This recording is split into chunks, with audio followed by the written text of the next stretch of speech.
దేవునికి స్తోత్రం. మన రక్షకుడైన యేసుక్రీస్తు పరిశుద్ధ నామంలో మా హృదయపూర్వకమైన ఎల్రోయి వందనములు.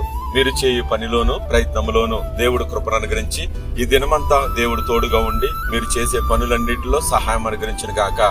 ఈ రోజు దేవుని వాగ్దానం మొదటి దినవృత్తాంతాల గ్రంథము 17వ అధ్యాయం 8వ వచనం. లోకములోని గనులకు ఉన్నటువంటి పేరు నేను మీకు కలగజేసేదను. ప్రియమైన దేవుని బిడ్డలారా, ఈరోజు పేరులు కోరుకునే వాళ్ళు అనేక మంది. ఎక్కడ చూసినా ఫొటోస్, పేరులు, హోదాలు, గనులుగా ఉండటానికి ఎంతో మంది ఇష్టపడుతున్నారు. ఎందుకు అంటే ఈ మాట దేవుడు ఎందుకు సెలవిస్తున్నాడంటే, నీవు కోరుకునేది గనులకున్న పేరు కోరుకుంటున్నావు కదా, అందుకే వాక్యం అంటా ఉంది ఈ పేరు మనకు శాశ్వతం కాదు. ఒకసారి ఆలోచించాలి. ఈ లోకములో ఉన్న గనులు, ఈ లోకములో ఉన్న గొప్ప గొప్ప పదవుల్లో ఉన్నవారు, గొప్ప ధనమున్నవారు, గొప్ప ఐశ్వర్యంతులు, వీరందరూ కూడా పేరుంది. కానీ ఆ పేరు ఎక్కడ వరకు అంటే కేవలం భూమిలో వెళ్ళిపోయేంత వరకు మాత్రమే వాళ్ళ పేరు ఉంటుంది. తర్వాత ఏమీ వాళ్ళ పేరు నిలిచుండదు. ఆలోచించి ఒకసారి.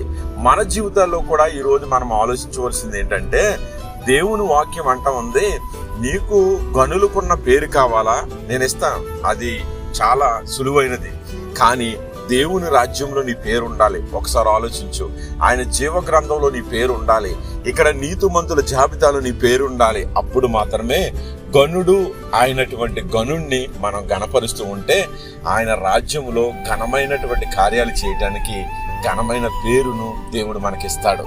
ఇటువంటి కృప మనకు కావాలంటే, ప్రవ్వా ఈ లోకంలో ఉన్న గనుల కంటే నీవు గనుడు కదా ప్రవ్వా, నీ యొక్క ఘనతను నాకు దయచే, నీ ఉన్నటువంటి రాజ్యంలో నాకు గనుడుగా ఉండటానికి ఒక కిరీటం నాకు దయచే అని ఆయన పనిలో పాల్గొంటూ పోరాటం ఆడుతూ నువ్వు ముందుకు నడిచినట్లయితే దేవుడు ఈ లోకంలో ఘనత కంటే పరలోక ఘనతనిచ్చి మనల్ని ఆశీర్వదిస్తాడు. అట్టి కృప దేవుడు ఇచ్చి నడిపించును గాక. ఆమేన్.